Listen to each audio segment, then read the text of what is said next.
I will show you how to redeem gift cards on Airbnb in just a few steps. So if you find this video helpful, don't forget you can subscribe and like it for more.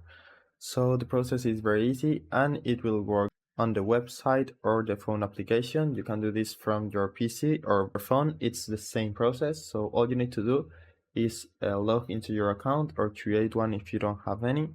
Then click on your profile.